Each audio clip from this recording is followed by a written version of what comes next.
Welcome in again, everybody, to the Terry Bowden Show on the Auburn Undercover Podcast. I'm your co-host, Ronnie Sanders, and we've got a lot to talk about today.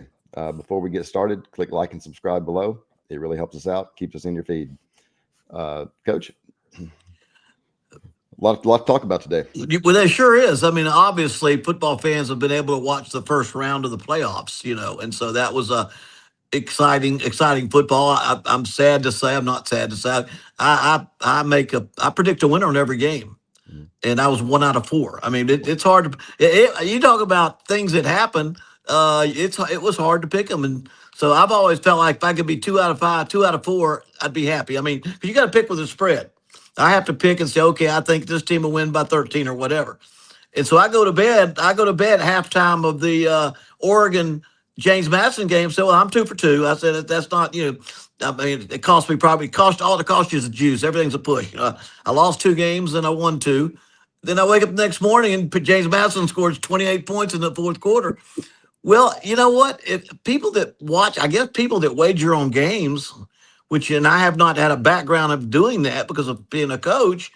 I mean, he pulled the players. He was 34 points ahead Mhm. right after halftime, and so he's pulling everybody.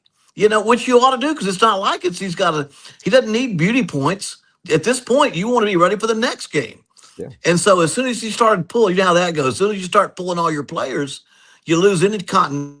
You lose that togetherness, and all of a sudden they start scoring, and they got a decent team, but they can't play with Oregon. Oregon scored the first 5 drives they scored, but all of a sudden they scored and they score. And I said, "Gee, many Christmas when you're talking about a long lead in the playoffs, don't you better be careful about the over is what you're talking about, and the 21 points and then because it's more important for the quarterback, I mean the coach to rest his players and not get them hurt. And Well, heck, he can't worry about that spread, no, I mean, and I think he was playing third team guys. Oh no, it's And, I think I'm speaking more along the line because they were never in doubt. The game was never in doubt. The point I'm trying to make, and I'm figuring this out more now that wagering is legal and everywhere, and it's on phones, and everybody's talking about it. You can't watch ESPN Sports Center and then predict a game without they predict the spread every single game. Everybody has to predict it. So obviously, if you think about it, and I'm retired, I guess I can talk about it. If you're a head coach, the one thing you ought to do is if you're favored by a certain amount of points, do everything you can to score more than that much, whatever it is. I don't care if you got to keep them in because most of your fans, they bet their heart too much. Most of your fans that don't gamble, they still want to put their money on their own team. And Mhm. so all you can do if you're a coach, all you can do without cheating, without breaking rules, is if whatever it's 28, I'm gonna find a way to get 29. And I think Lane Kiffin went out there and said that in so many words this year. In one of the games, he apologized to his fans for not covering the spread. And I've said he probably said what most coaches are afraid to say. We know what the spread is because we know what people think we should win by and what we shouldn't win by. And I thought the Oregon game was a great example. It's hard to know what happens, man. If anybody thinks for a second you can figure it all out, I knew that Oregon would kill them. I've watched both teams play a lot, and Oregon is very talented. And they've got a head coach that's from the SEC that knows what he's doing. And, and they and they've spent got all money money. money galore, and they got talent, and they can run the football, and they can play defense, and James Madison is the class of the Sun Belt. But Sun Belt hadn't been real good for 2 years now. I mean, Signetti left, and John Summerall and Troy left, and South Alabama's coach went to Alabama's defensive coordinator, and Georgia State's Came coach in. he left to go as a coordinator, and everything kind of went downhill a little bit. But James Madison was the class of the Sun Belt, but that's not the Big Ten, and the talent level was so different. It was going to be how many points? It was going to be just a question of points. But then you got to figure, okay, at what point do the points get so high that the head coach takes everybody out, and all of a sudden those points they start going the other way real quick? I And would think that with Tulane being in and James Madison, and I understand that's the rule this year, but I've got to think that those rules have got to change. that, Right. And I know there were blowouts last year, but at least it was, most of it was P4 teams. I'm yeah, just not sure that, you know, I I watched James Madison and Oregon a little bit, and I was kind of in and out after Yeah, after well, the. yeah, I went to bed at halftime. It's 34-3 at one time. They were up by 37 to or 38-3. It was like a 35-point spread for a while. Then I think James Madison scored 28 points in the second half. And But you know what? Tulane wasn't Let's a whole lot better. I mean, no. Both teams, these group of five teams, the Power Four teams, Ole Miss and Oregon, they scored right off the bat so easy. It was over. It was over in a matter of minutes. With 7 plays, I think with the Ole Miss 7 plays, 14 points. Every play went for 20 yards, and Oregon started out about the same way. And it got a little bit slow for a little bit, but then it was just a matter. It was always a matter of how bad they're going to get beat. So I agree with you. I think if we want to make it all inclusive, to give the G5 one shot, that sounds good to me. Having coached a lot in G5 as well as Power Four, um, but you get two teams stuck in there, they need to make sure that doesn't happen again, because well, that's not what that's not it's not 12 teams. no doubt, and I'm not a defender of Notre Dame as we've covered on here, No, I know. No, but Notre Dame probably deserved to be in over both those teams. I mean, if you well, really look at BYU, BYU, Notre Dame, I tell you, we're better than those teams, and Michigan, maybe if they'd have won one more game, and the coach would keep stay out of trouble, they might have gotten a little farther along. But you're right. I mean, it's and I don't think they anticipated that. I don't think the committee thought in a million years there'd be two group of five squads in there, and it won't. I doubt it will happen again, even if they didn't change the rules. Because what's the chance of the ACC having a team that low ranked, winning eight, going 8-5, and winning the conference is not well, we kind of had a what. similar situation at Florida. They changed when I think it was 2003. They Uh ended up huh. changing the tiebreaker rule. There was kind of a convoluted. There were three of us that ended up tying for the East. And when I was at Florida, and the SEC came in and changed it and said, okay, we're going to do the highest ranked team goes.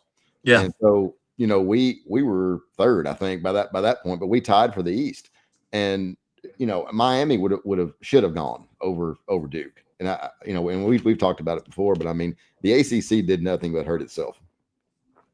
Yeah, they did. They hurt themselves, and they created a situation, or they forced the committee to put two G5 teams in, and so and they both started out in the game just like everybody thought they would start out. I mean, it was not going to be close, and nothing indicated that it would be close. I think people don't realize when a Power Four team plays a G5 team during the season, the beginning of the season, quite often it's just a Power Four team, not the top eight. You're not the very top teams, and also you don't really take them that serious that early in the year. You kind of you can play a close game just because you don't take it serious. Now, when you're talking about a G5 team playing a Power Four in the final 12, you're getting the very best of G4. I mean, a Power Four. You're playing the and they have to win that game, and so you're getting their very best. And so And you're playing at home. yeah. Well, you're not quite old enough, and I'm almost not. But 1978, there was Division One, Division Two, and Division Three. There were three levels of football up until I want to say 1978, and that could have been 77 because I want to say that was my senior year of college, and I became a GA in 79. But there was Division One, Two, and Three, and that year they changed it and dropped so many schools, whether it was 75 or something, down to Division One AA. They created One AA because I went to Florida State as a graduate assistant in '79, and I want to say Florida A&M won the national championship at One AA. Rudy Hubbard was the head coach there, and so that was the first time they had One AA. And it made sense because those teams could never compete, and it gave teams ways of stepping down. But now the top level still has 136 teams, and I imagine we only had about 120 back then. There's been an addition. Everybody wants to get into the money, Absolutely. but as what people don't understand is, and having coached at Akron and ULM late in my career, when I came back into coaching and having started out at Auburn, there's no comparison between the Group of Five and the SEC and the Power Four. No comparison. No comparison on talent, on budget, on stadium size, on facilities, on anything. And now you add NIL to that, there's still no comparison. And yet we still call us all one group. Well, we want that because that's how we make our money. When I was at ULM, we played Alabama, we played Oklahoma, we played Tennessee, we made money. We played Penn State twice at Akron. We made, and when you're at one double A, group of four, you want to play a big stadium team because they're going to pay you over $1 million. Right. And so none of us want to be kicked out of 1A. But the reality is that there really is about two divisions. There are two divisions of schools, and the question is, when we get to a 12-team playoffs, how important it is to pretend that there's not two different divisions. Well, Um, to show you the difference, I'll go back to our friend Rick Trickett. yeah, He's coaching at Jacksonville State and had a chance to right, go to West Virginia with Rich Rodriguez, and right. he said, and he's told me more than once. He said, and I'll leave out the expletives, but he said, I'm not coaching any player that makes more than I do, Yeah, and that's right. I think he's really enjoying it at Jacksonville State. He's 77, but he's old school now. Well, that, and that, I mean, we're talking about another point, but I'm right with him there because I started out moving toward that power fourth level in my early career because I had 15 years as a head coach before I went to 10 years of broadcasting at ABC, and it was always get to the power four, get to the SEC, get to the top level, and that's where I wanted to go. But after spending 10 years in television, a long time, people don't usually even go back into coaching once they've been out that long. You But and Dick that's the point. Vermeil, and that's Well, I talked to me and Dick Vermeil were there, and there were a lot of guys that got stuck. I mean, there was, Newhousel was just getting stuck, and they were all, how can we go back? And everybody wanted to go back at the same level that they started. But they've been out for 10 years. You don't do that. And so I made good money, and I said, you know what, I'm gonna go back and retire coaching again. And so I didn't care. I went back to Division Two. I said, let's go start over and have a good time. Because I love that. I love being North Alabama. There 3 years, 7 years at Akron. We had our best years ever, and then and finished up at ULM. And ULM really the hardest one that I had. But the point was, we were never those schools. You're in 1A, you're at top level, but there's not a top level. And I'm a defender of that level because we needed the money. ULM's the lowest budget in the country when I was at Louisiana Monroe, and we'd make 1.5 million because people, if you have a bad record, those people want you on their schedule. I promise you, you can play the best teams in America if you got a bad schedule. And so when I got to ULM, they were 0-11, so we had some pretty good teams. But the point being, we need the money, so we don't want them to kick us out of 1A. Well, the answer could be we'll form a 1A and a 1AB, whatever you call it, and still let them count us as a win. The problem is if you go to 1AA, they can't count you as a 1A win, and they got to have they're allowed to have what one AA win every year and count it. Well, so you now don't you're want to be. looking now you're But looking at 9 conference games, and you're usually playing another Power Four team. So yeah, you've got two that Auburn is scheduled, I believe, Troy, which is right. before, and you've got Alabama State and Alabama A&M. I mean, Auburn a few years ago said, hey, we're going to play every team in the state, whether it's Yeah. UNA or Troy or A&M, Alabama A&M or whoever. And so they've been kind of rotating through that for the last few Well, years. and to make it understandable to other people, if you play a 1AA, which would be a 1AA would be Alabama A&M or Alabama State, they can't demand as much money because they can't ever count they don't count as a Division One team necessarily. Now, if you're a Troy or a South Al, you can demand more money. They give you more because they don't have to worry about whether they count it as a 1A or not. So it's a 1A team. So but you want to be a 1A because you make more money that way. And I guess the point I'm trying to make when it comes to playoffs is that I wouldn't be shocked at some point that we don't say we really have two divisions here. And each team can have you've got 75 or 80 at the Power Four level and 75 or so at the Power Five level. And they can have their own 12-team playoff and do it that way. Might be a solution where you've got a chance to be the best in the country with people who are like you. As it's a little different than basketball. I think everybody wants to be like Hoosiers. Everybody saw the movie Hoosiers, just a little school. You put Larry Bird in a little school and see if they don't play for the national championship. I believe Illinois State played for the national championship one year. Larry Bird was on their team. It doesn't happen at Illinois State in football. I promise you, they don't beat. Indiana State. Yes, did I say Indiana?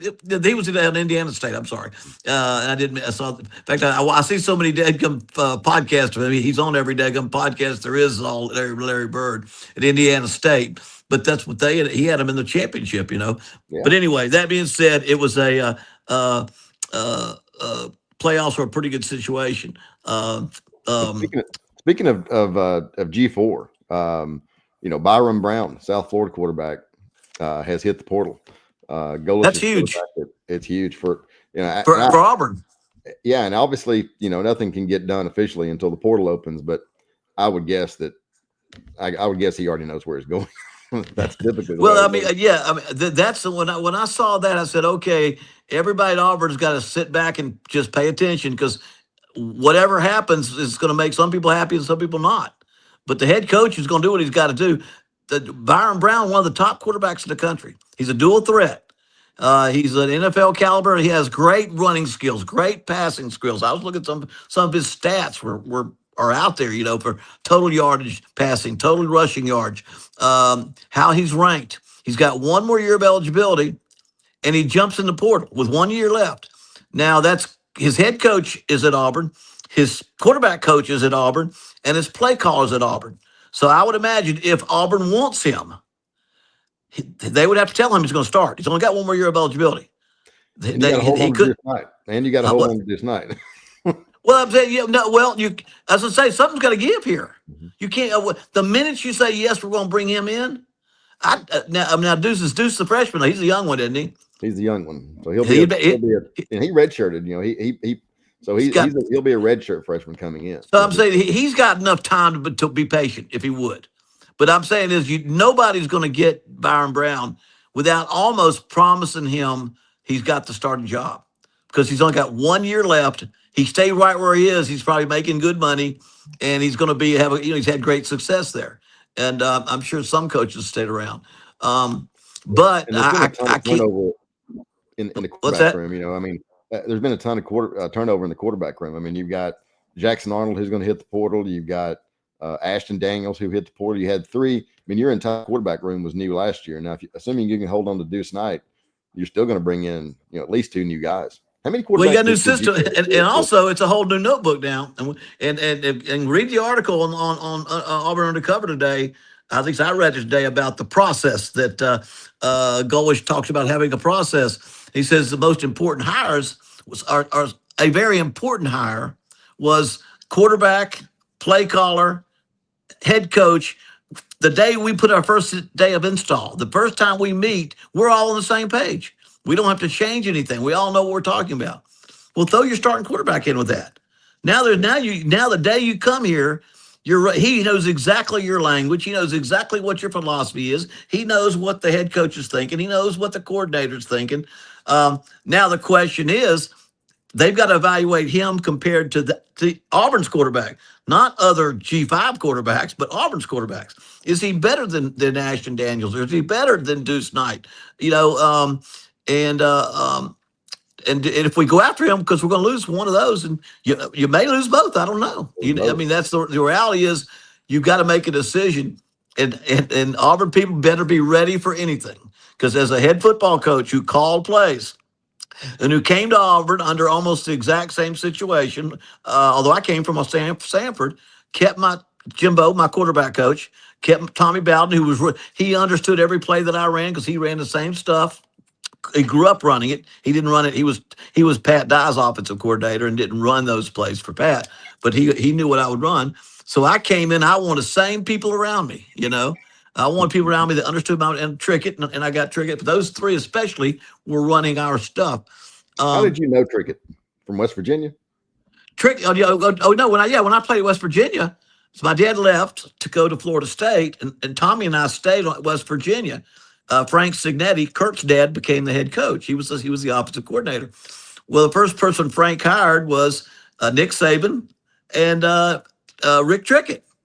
They're both about 25. They're both about 25 years old. Though I tell you, Trick may have been a little older. He may be a little bit older than Nick. I don't know, but they were on the next. 72, and I think Trick is 77, I believe. Maybe it's 73 now, but Yeah, right around there. And but because I'm 69, so anyway, that's how I got to know them. But the point I think we're all got to consider, and I think everybody's going to be, it's going to be all over tomorrow. It's going to be discussed all over the website. I promise you.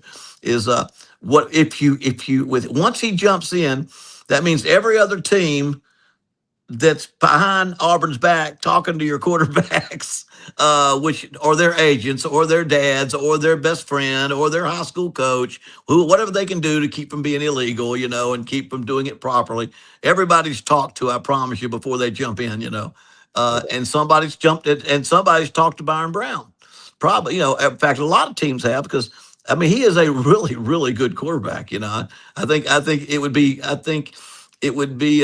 smart if you're a good Auburn football fan. Just jump on the YouTube and watch his highlights. And Yeah, so it's if you it's a little like what you see. He's 6'3", 230 pounds, and I think it's pretty legit. It is size wise. It may not, that sometimes they're 6'2" or whatever, but he's tall and he is physical looking. Uh, a little and bit like Cam Newton. No, maybe well, not you that. know what? Until I came to the Georgia game, and I was on the radio pregame right before Cam, and I Mhm. stood right next to Cam.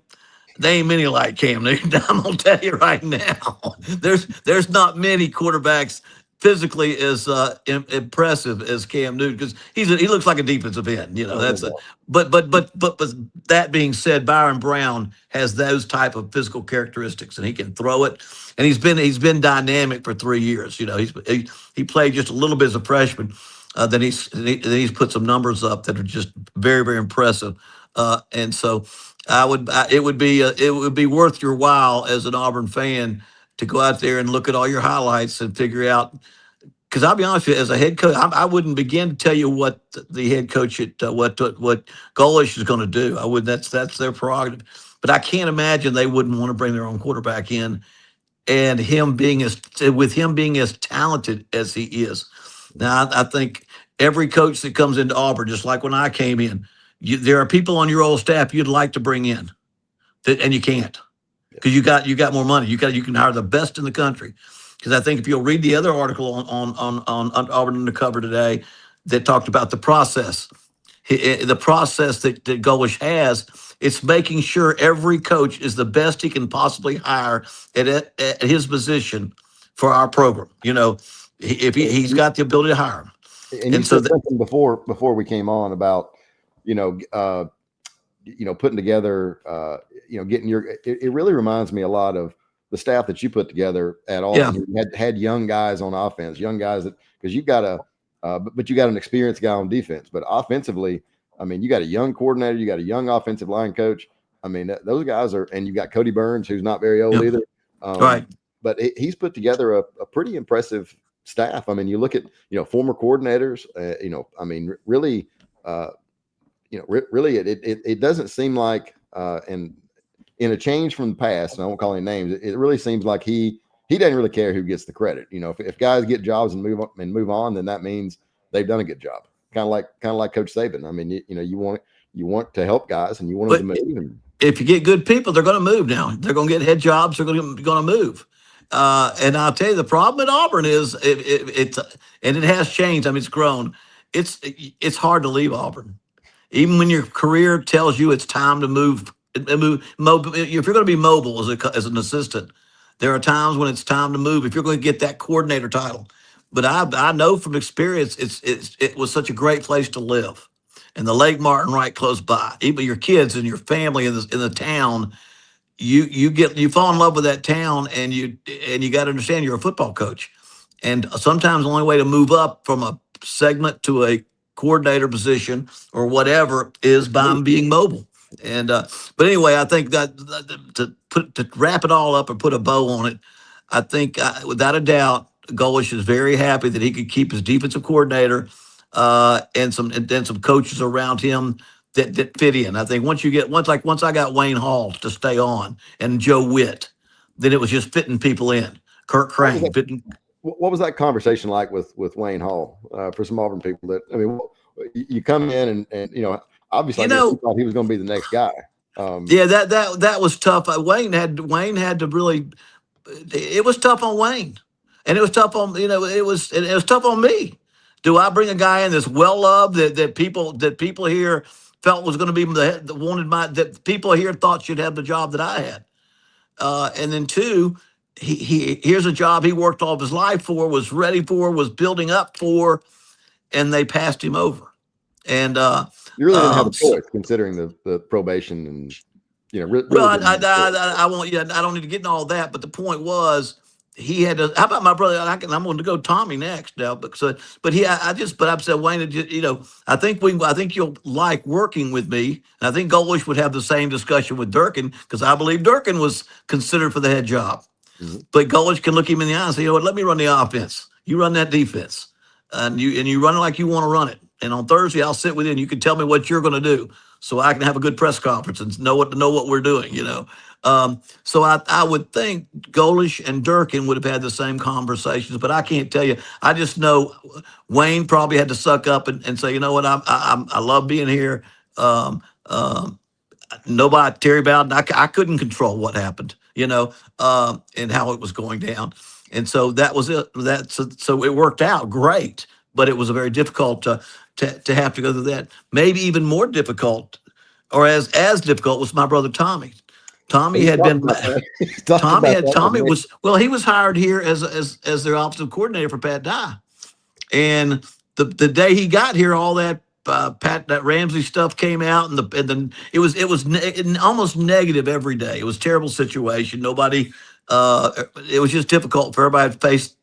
Oh, it was a bad time, because it ended up Eric Ramsey ended up being nothing. What is that? A nothing burger Mhm. compared to the realities of this business. But at that point, it wasn't. But here's Tommy. When I hired him, now he's worked his way up. He's older than I am. He's Mhm. worked his way up, and now he's got to go be an assistant to his younger brother. Well, And I he said, told me I'm sitting in his office one day when I was still a student, and I remember yeah. sitting there, and he said, I said, how was that? You were already here, and he said, yeah. He said, one day I'm sitting here, and I think maybe I got a chance to be the head coach here, and he said, next day I'm working for my baby brother. Well, thank goodness I wasn't 10 years younger. I was only 2. But I didn't. None of us could control either of those situations.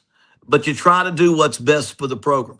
I mean, first of all, I knew the kind of coach my brother was, how good he was. Although we didn't work together except as graduate assistants. Um, and I knew the success Auburn had with Wayne Hall on defense. So I guess to bring this all together, when you look at the way Golish hired a staff, and then you read the article today on the Auburn website, on your website, how much the process starts with hiring the staff quickly and hiring the right people. And he was talking how important that were, and it almost was the same. He went the same way I did on the thing, and brought in people that he could work the offense with, and that because he plays around with the offense. Although I don't think he says he calls the plays. I think he hired his coach, and that there's nothing wrong with that. I mean, you can be an offensive coach and not call the plays, but most of the offensive coaches that are really come from being a coordinator a long time, they're going to call the plays, and then maybe you might turn, the Spurrier type and the Mike Leach type and the guys Riley and the guys that call plays forever, that are good at it and make their mark. They don't give it up very easily. Speaking of guys who call plays, how about Bobby Petrino about to head to North Carolina? That ought to be that ought to Now, be that well, ought to be if you think of all the ways, all the head coaches that would not be intimidated by Bobby Petrino, would that'd be not, one. because he's a guy that I would think could intimidate you if you're a young head coach and you couldn't work with him. It's not that he would be mean or be Considering his negative. background, Yeah, I considering his mean, history. he's. I can see that. I can see his first comments being, "Hey, we're going to do it my way. You can Mhm. hire me if you want to, but we're going to do this my way." Well, the one guy you probably wouldn't say that to just quite like that would be the head So coach they've got there, Belichick. Yeah, Belichick would say, "No, no, I've been around doing this longer than you have. We're going to do it my way." you Because gotta have he's 6 Super Bowls. I mean, yeah. He got rings on every finger. When they shake hands, it breaks the other hand because he got those championship rings on all those fingers. But anyway, but I think that would be if there was ever going to be a fit for him, that would be a pretty good fit for Petrino because I think he's still trying to massage that reputation and get it fixed to get back at a head coaching position. Yeah, and he's he's I think he wants one more shot. And I think if he'd That's won a what. Yeah, couple more at Arkansas, he probably would have ended up with that job, and we talked yeah. about, we talked about this, what I was going to mention a while ago. We talked about process before we came on the air. Like you said, Saban kind of talked about process. That's the new word. Yeah. Like you said, it's really just a plan. I mean, you Try got to, to. yeah, have a plan. Well, and Saban, he used the word process, and of course everybody that ever worked for him uses the word process. But back when Tommy and I were coaching, I'll give you an example. My dad had he was doing a notebook. We're talking about 1978, 79. I mean, probably doing it before that, but we were players. We didn't see it. The players don't get the process book, the notebook, the plan. The coaches get a big thick notebook, a spiral notebook, and we have every day. We have the plan for 365 days a year, Mhm. and we go through. We when we meet in August, we go through every month, and we know when signing date is. We know when this spring break is. We know when spring ball starts. We know when spring ball ends. We know when every game's going to be played. We know if we go to this bowl or that bowl. There's got to be some blanks in there for specific things that happen. But you go over every day, month of the year, and that's your process, and that's the process. And then you go over with your strength program. This is the process for how we're going to take freshmen and make them stronger. Then you go over your academic plan, and that's one whole chapter, and it goes from everything in there. And so, I've and still that got books with notebook, all that. Well, I've still got books with all that stuff in there from LSU and Florida, and I'm not. I think everybody I'm did. too young to have Auburn, but but all the others, I've still got them in bins out here in my I guess Well, in my attic. let me tell you how funny it was when Tommy and I were GAs. We worked for my dad, and my dad would spend the week before we called it hideaway, and you probably went that through with a week that the coaches got together before the players arrived, and we would go over the plan, the process. We went to the The beach. process at the beach. Well. Tommy and my dad and I at the beach. That was even before the week. That was when we were just with family. But when we got our coaches together for a week in August, it would be or July, the last week of July. We would go over our plan, our notebook. And if you'll read again, Golish was talking about that today, having that plan, that notebook, and that stuff. So we would go over that whole thing. But the funny story is, so Tommy and I go our separate ways, coaching. Well, I go to Salem College and I work on my notebook, and it's always got quotes from the head coach. So every year the notebook is thicker. And you add a little bit of your stuff, or you toke some stuff out. You change some of your philosophy, and you have quotes that you really like and sayings that you really like, and some of them are actually your own. Most of them, that's an old John Wooden story. That's an old Vince Lombardi statement. Whatever. But anyway, so all those years, for 15 years, I had been there. But 10 years before I came to Auburn. So when I come to Auburn, and I put the notebook out there for every coach to have. Tommy sees it, and it's pretty much what he's always had too before I got back there. But now he's got it again. But now it's got a lot of my quotes over the last 10 years. I've been putting my own quotes and my own words in it. And so but we used that. That was our process. That was the notebook. That was how we were going to recruit. That was how we were going to have a strength program, academic program, offensively, defensively, all of our coaching points. So finally, after in 2019, I become an analyst at Clemson, and I'm an analyst for Dabo Sweeney. And so Hideaway. So we had to have our 1 week of meetings before the players came in. And so I'm sitting in the back, and he's passing out the notebooks. And of course, by the time Dabo gets them, they're like, it's like a big notebook. Dabo he can extend, he can add to it. He's not verbose, but he has a lot of philosophy, and I love everything, almost all of them. Anyway, we go. So as a staff, we're all, and he's got 40 or 50 people now. Now when you and I were going, there was maybe 15 people in there, but there's about 50 people now. But the first, we're going through the notebook at Clemson's notebook, and he's got all these famous quotes, and I bet 5 or 6 of them were mine. They were mine they were mine that Tommy took with him to Clemson, to Tulane, and then Tommy took them to Clemson. And then when Tommy left and Dabo took over, Dabo added them to put them in his notebook. And so I'm sitting there as an analyst, like in the back row, and here's Dabo. We just won a couple of national championships. And he's quoting me on a couple. He didn't even know he's quoting me on a couple of those things, And I laughed to myself and said, "That's the process that we all have." Now, did you And get he another? Did you get another was master's degree at Clemson? How many degrees do you have now? I have way too many. Way too many. I got my only master's degree at Clemson. Well, that's another story now. We'll get to that's a funny story though, but because I'm overeducated a little bit for coaching, but anyway, that's the process that we're talking about, and because remind me to get back to that story. That's the story about Clemson. Um, um, but anyway, but Golish has got a quarterback coach. He's got a play caller. He's got his offensive coordinator, uh, and the line coach that he wants. And they brought his line coach with Young him from guy. South Florida as well. I mean, he looks And like he so, might not be. I'm not sure exactly how old he is, but he looks like he might be 30. He's well, a young guy. well, I was 36, so when I got to Auburn, Jimbo wasn't 30. Now he moved. He was probably He's still in his 24. 20s. Yeah, he was probably still in his 20s. The rest of us were early 30s. Uh, but he was that, and when he got into it, so he's got that going. So I think the process there um, is where he wants it, and I think Byron Brown that does put an interesting kink in the not a kink. It puts an interesting um, event that's going to affect the future at Auburn. And Because like I people s- are upset right now because of all these kids hitting the portal, and I think they're around 20, 21, something like that. But I mean, that's the nature of college football now. I mean, at least you don't have 50 yet. I mean, you're going to end up with probably 50, 60 new players at Colorado. I'm not sure what Florida State looks like. And look, and for all the players that Auburn's losing, you got $30 million to spend on the roster next year. right, Don't everybody lose, you got more money. Yeah, right. yeah, don't think Auburn's not, for those people listening, don't think Auburn's not out there getting ready to sign a bunch of guys. I mean, just because you had a great player leave, and because he enters the portal doesn't mean he can't come back. But just because you have a great player leave, somebody else had a great player leave too. You may go get him. I mean, Well, that's the thing is, I mean, now the young man has to understand that if he's going to take advantage of the NIL and the policy now, he's got to jump in the portal, and then he's got to let people know he's going to jump because they're not in the portal yet. They've announced they're going to jump in. Right, that's kind of the way it is. They've announced they're going to jump in the first day. Well, that lets people evaluate them, and they want people to think about them and evaluate them. Well, I would imagine Coach Golish is probably doing the same thing.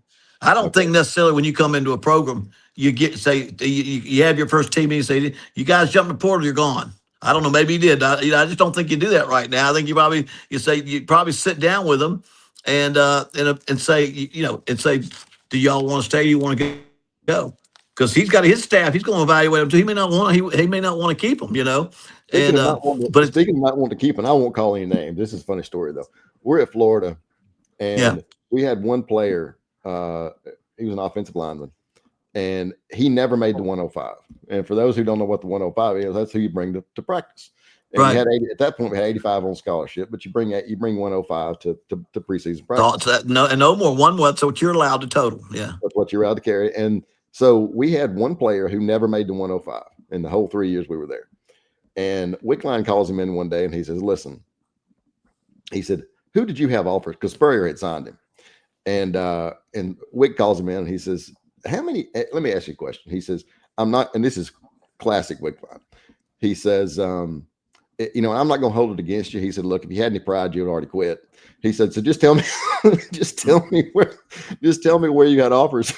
And it was makes me Florida. feel so good, doesn't Yeah, it? that was Joe. And he's like, the kid said Florida and Wofford, and I mean there's a reason he didn't make the 105. And Yeah. you'd like to, we would like for him to have left. We'd had another Yeah. scholarship, but we couldn't get him to go. Of course, Well, it's back against the then, law, but back then, you could have only 105 in pre-practice. That's preseason. In August, you're allowed to bring in 105 guys from a budget standpoint. Once school starts, all the other guys can come back, and it can go to. Then it just goes as much locker room space as you got. There was no numbers most of the time. So, but you get over 120 guys, you really got more than you even have space for.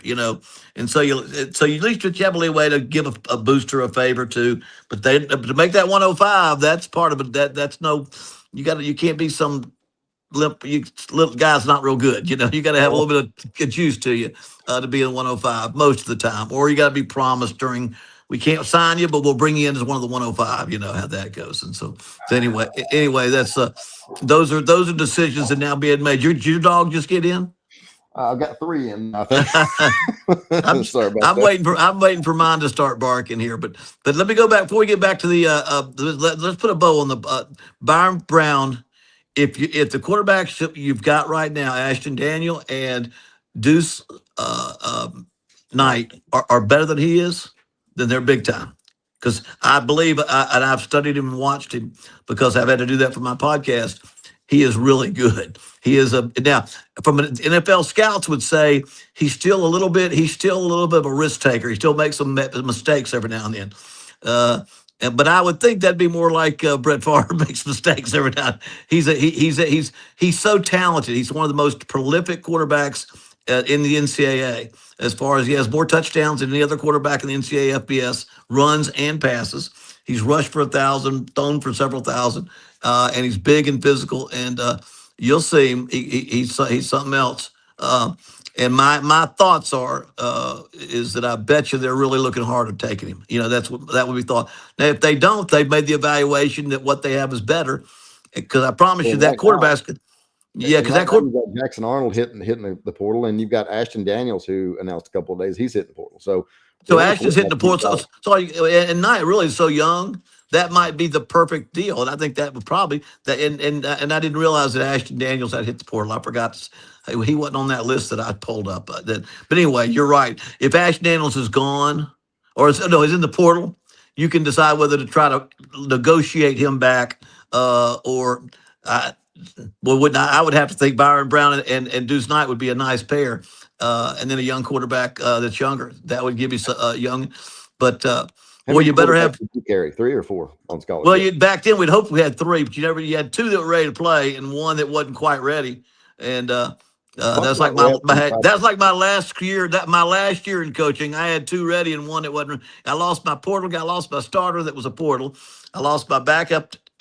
My backup to the ended up being my starter at 2-0. He broke his collarbone, and my third wasn't quite as good. You know, as Jimbo would always say, he can't play dead in the cowboy movie. That was his. That was Jimbo's favorite saying about a player that wasn't as talented. He can't play dead in the cowboy movie. I've But got a anyway. couple of Jimboisms that probably we probably shouldn't say on here. Yeah, I got a bunch of Jimbo stories from when he played for me at Salem College. But anyway, but Brown, that was interesting. It caught my attention right when it hit today, and I said Auburn's probably going to have a chance to get a super quarterback if it fits in, you know, because it would be part of that process. And that would mean when you walk the very first day you walk on the field preseason spring practice, he knows exactly what to do. He knows exactly how the thing goes, how everything goes, uh, and it goes perfect. You got to remember, Kirk Signetti took about 20 guys from James Madison to Indiana. Now, there's no way I would have thought 20 guys at James Madison could have played at Indiana, except that was a pretty low program when he took over talent wise, you know. And maybe But they and maybe some of them are culture guys, you know. So yeah, that's maybe what I'm saying. Yeah. Oh no, that's right. Yeah, they had to be because there's yeah, I don't care any SEC school, any Sun Belt school doesn't have 20 guys that can play for a 10-1 Big Ten team. You know that beat most everybody like that. But they were better than what they had, and they were process guys. Because remember, Kurt Signetti, early in his career, spent about 4 years or 5 years with Nick Saban at Alabama, and so. Although he was a coach on his own, his dad was a coach. He knew what he was doing. He picked up a lot of that process, you know. personality And wise too, I think. yeah, You know, I think well, you know, I think he and Jimbo both kind of watched. Although I'll say back, I kind of enjoy. I don't know. It's hard to say this as an Auburn person, as an Auburn guy, but he is. I would have thought he would never fit in with that ESPN game day stuff because they got so much quacky stuff going on there, you know. And he doesn't seem very quacky or very goofy. but But then he handles it pretty well, you know. and And he goes on Pat McAfee, who I don't think I'd go on Pat McAfee, but he goes on there every week, and you know they kind of go back and forth. well, And yeah, he's kind of taking it in stride, and makes he's making it, and he loves doing. I wouldn't have thought he'd even want to do all the things that he's doing, but he's doing it, and he does a good job with most of it. He he gives works them a hard at sense. it.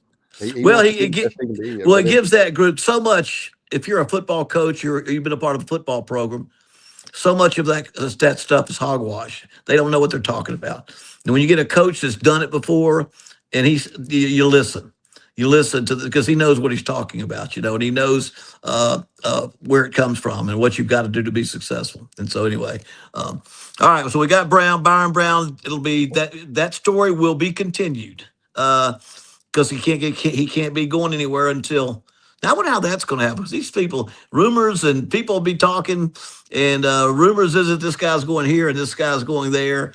They can't even really visit or do all that stuff before the 2nd of January, but they're all declaring and stuff. So that's Well, I talked to an agent last night who represents a bunch of NIL guys, and yeah, it's the wild, wild west. He's like, yeah, I'm still getting my feet under me. And it's been what, 3 years now. I mean, yeah.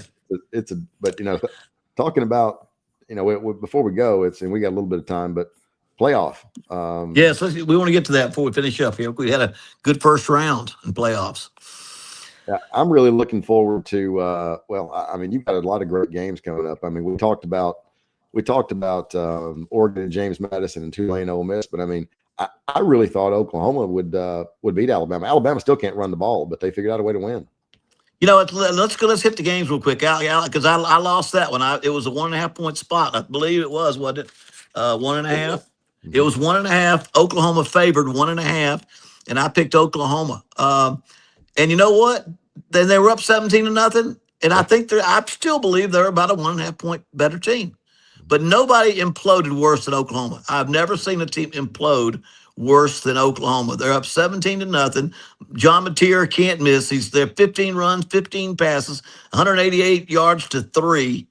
Halfway through the second quarter. Then all of a sudden, Alabama makes a play. It scored. All of a sudden All of a sudden, Oklahoma makes a mistake. They muff a punt snap.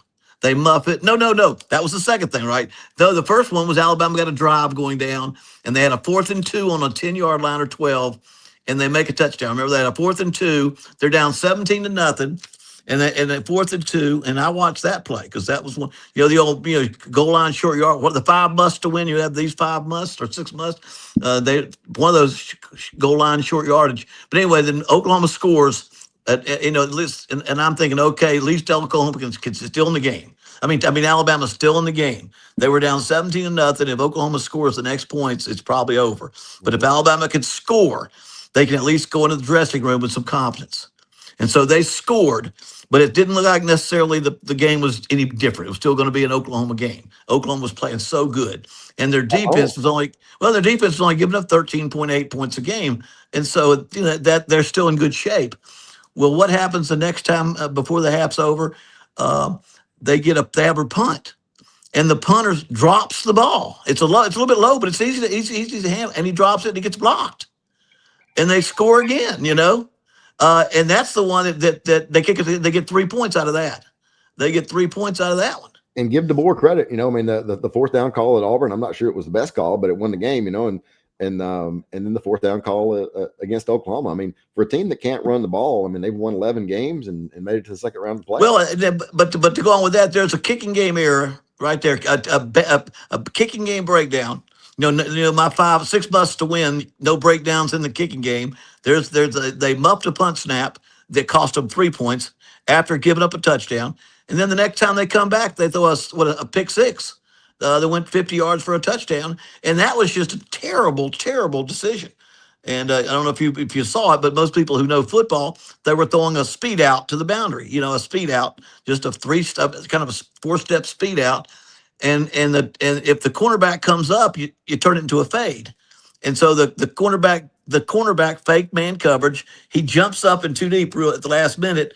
The receiver runs a vertical fade, and the quarterback didn't see it and threw the dadgum out right to the defender, right to him, and they didn't even bluff it that well. But that's a terrible mistake. That wasn't just like a great play by the defense. What they were doing. They were disguising zero coverage. Here it is, 17-10 now, and Oklahoma feels. Oklahoma feels like they might score again and maybe get it back into control. And so they line up and they have a fade, a speed out on, and because Oklahoma was playing a lot of zero, and so they show zero coverage, and right before the ball is snapped, the safety that was kind of over the left tackle, he runs back out to the deep. He runs back out all the way back to the deep half. Well, and so that's right away. The quarterback should know this is zero coverage. So, but of course, as the ball now, once the ball gets snapped, that cornerback starts cheating up because now he's a hard corner, and that Mhm. quarter, the receiver, you know what you should be throwing a hole shot, the old two deep hole shot, throw the ball in between the corner and the quarterback just made a, and and I guess it was the quarterback's fault, but I got an old saying: you get what you demand. Somewhere That's along the right. line, that quarterback didn't know what he was doing. He did not know that the safety was running backwards. Something that happened before the snap. So anyway, that being said, they imploded. They muff a punt snap, and lose 3 points from that. They throw a dumb pick. It was a dumb pick. It wasn't a great play by the defense. It was a dumb pick. It wasn't even well disguised. It was once if you go look at it, if you go look at the highlights of that play, it wasn't even well disguised. A good disguise. The quarterback, nobody moves until the ball snapped. And that safety started running backwards about a couple of seconds before the ball got snapped, so the quarterback could see it. Just and then you knew it was zone. Um, and then you got the Lou Groza national kicker of the year. He misses a 36-yard field goal, and then he And then misses misses a again. 50. Then he missed a 51, which sounds like a long one, but he was only 8 of 8 out of 50 plus yards. The number one guy in the country, number one kicker in the country, he missed 2 field goals. Well, those points right there. And then they gave up the don't give up the deep ball. They gave up a 37-yard touchdown pass. So here's a team that's just dominating the game, and they had about 5 cardinal sins. And so bottom line is when they got 17 points ahead, Alabama didn't lose their composure. Alabama didn't implode. Alabama handled the adversity. When Alabama caught up, Oklahoma did implode. They did everything wrong, and they never could get it back. And Yeah, so, I do it, remember one game that may have been worse than Oklahoma. You remember the interception game? so what's that? Remember The the interception game? LSU Auburn game.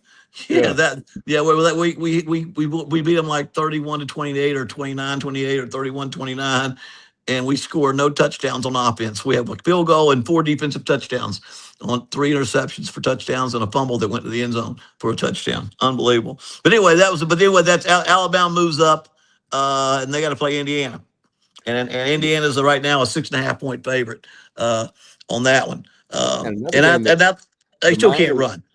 no, still can't run. And And Oklahoma had better stats on almost every category. Oklahoma outstatted Alabama in almost every stat. 25 more plays, everything except Oklahoma imploded, and let's say this. Venables will have to live with that the entire offseason. That will be miserable oh, because he went absolutely. from he went from a great coach to you blew it. And You know, not that he can't handle that. He's not going to get fired. It's going to be a miserable offseason for the coaching staff at Oklahoma and because A&M because too. I mean, they go out and have a great year, win 11 games, lose yeah, to your arch rival, and then lose in the first round of the playoffs let at lose two home. games. Yeah, no, though it'll go up there. All of a sudden, they're going back and look in the mirror and said, "Same old A&M. We got our hopes up again. We got our hopes up again." And then last 2 games, we got beat by good people, and basically their quarterback didn't handle it quite as well. Their quarterback has to get to where he doesn't make as many mistakes. When they lost, the quarterback made some bad decisions. But I'll say this for Miami because it was a great that Miami defense played like they used to play back when Jimmy Johnson was there. They had those great. They played tough football. Uh, but that was one of those games nobody could score in that game. Of course, neither field goal could make any field goals. That was the one where the wind was so bad. I think the Miami kicker missed 3 field goals, chip shots, I think, or missed 2 and made 1. But regardless, Texas A&M they lost their last 2 games, and it And really, going to really, your rival, it's what was looking like a great year, and you lose the last game, you miss your chance to yeah, play in the SEC championship game for the first time. yep. You lose your arch rival. You lose your opportunity at the SEC championship game. You make the playoff, and then you lose at home. I mean, for a program that was really, I mean, had a really great year. Now you got a sour taste in your mouth for the whole Well, offseason. yeah, and you made a good point there. Both last year, all 4 home teams won, and that was a big factor in me picking Oklahoma by 1.5 and Texas A&M by 3.5. If you're playing at home, Your defenses are really good, and that should be enough. We're not talking about blowing somebody out. We're talking about winning by 4 points for Mhm. for Texas A&M. And as you watch that game, they could not. Their quarterback, Marcel Reed, towards the end, he had two turnovers, he had two interceptions and a fumble. And I think against Texas, he had to hit turnovers at the end as well. And so He's now winning. he's a talented kid, but they're going to have to correct that if they're going to move anywhere in the postseason. So that like Oklahoma, that's a miserable offseason. When you lose your last two games, when you lose to Texas and then you lose to Miami in the first round of the playoffs, and at one point you were just undefeated a few weeks earlier. They're going to have And to Texas has been that back in the conference. Texas has been in the conference for 2 years, and you pick back up the Lone Star rivalry, and you've lost. I believe they lost last year. So you first time you played in over a decade, and you've lost twice to your rival, and your yeah best season in it's 92, I guess. yeah. And you don't really win anything. Well, so I guess that would bring the point with Venables. He's now on the heating up seat, not the hot seat. It's heating up again. Now DeBoer is off the hot seat for a few weeks, but you're never off the hot seat totally because if he No, gets beat this week, it's back on it. And we had Tommy on the show last week where Tommy said, "I said, how tough is it?" Well, he said, "Well, we won 10 games, played in the SEC championship, we lost in the SEC championship." And I'm thinking we had a pretty good year, 10-2, back then. And looking at the paper, they had five guys they were announced that were looking at the job. And the next day, Curry took off and went to Kentucky. yeah. I So, mean, and who, that was the year if they, that was the year that not 92 was the championship game. That was 89. And so yeah, Alabama actually shared the championship with Auburn, yeah, and I think yeah. Tennessee too. But I think it was a three-way tie, and you share the conference championship and finish 10-1. You're ranked in the top five. You got ranked number 2 coming in, and you get run off and go to Kentucky. I Well, mean, but what it is, they make it so uncomfortable for you and your family. They make it you leave, then they can say, "Well, look, he walked away." We know how that goes. That's one of those deals where they make it Dennis so uncomfortable. Franchione lasted 2 years. Mike Price, and that's a little bit what you get. You bring in guys from the West Coast. Harsin lasted a year and a half at Auburn. Who They won don't know some what they're getting. They don't know what they're getting into. Mike Price ends up in a strip club and lasts 4 or 5 months. And I mean, it's a different world. I mean, it's if you're on the West Coast, and there's a reason. Chip Kelly took UCLA over Florida. People say, was he crazy? Well, no, he just didn't want people walking up to him getting autographs the whole time he's sitting at dinner.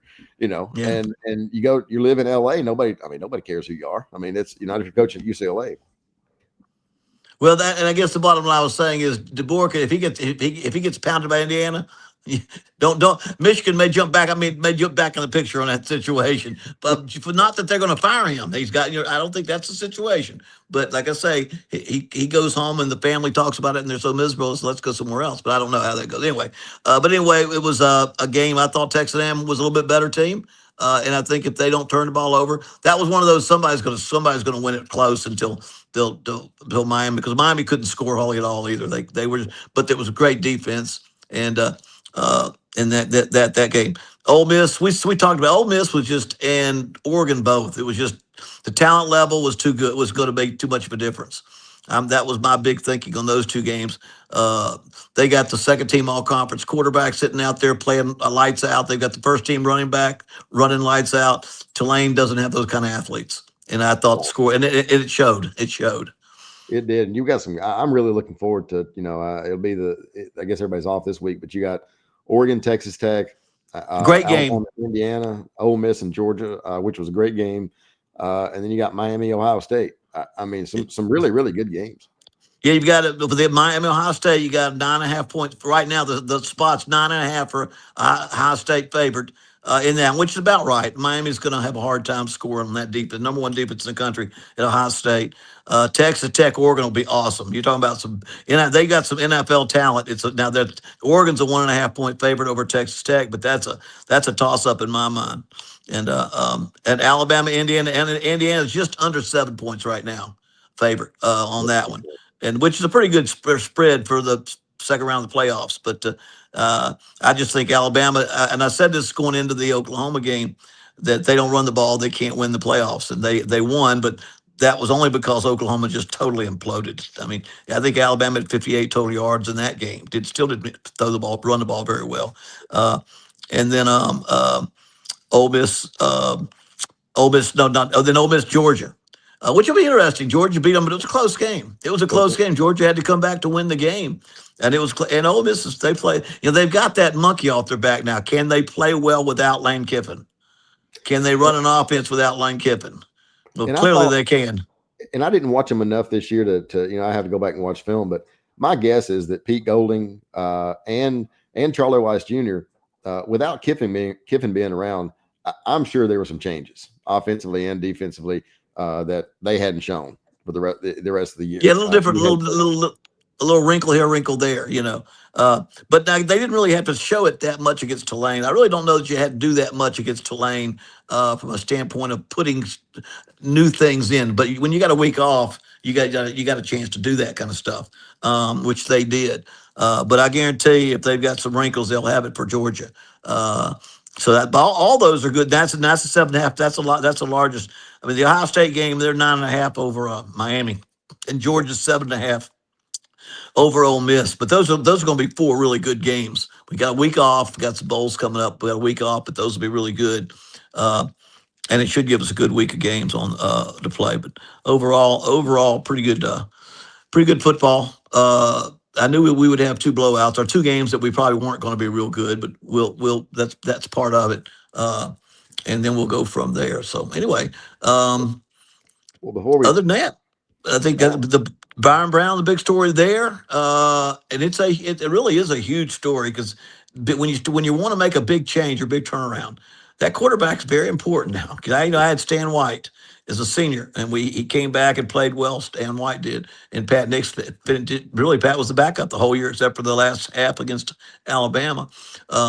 But this will be a big. This will be a big. This will be a big part of the future of Auburn, I think. How this goes with Byron Brown, and I wouldn't be shocked that it ends up with Byron and Deuce Knight. I wouldn't be shocked. It wouldn't shock me at all if it was Byron Brown and Deuce Knight.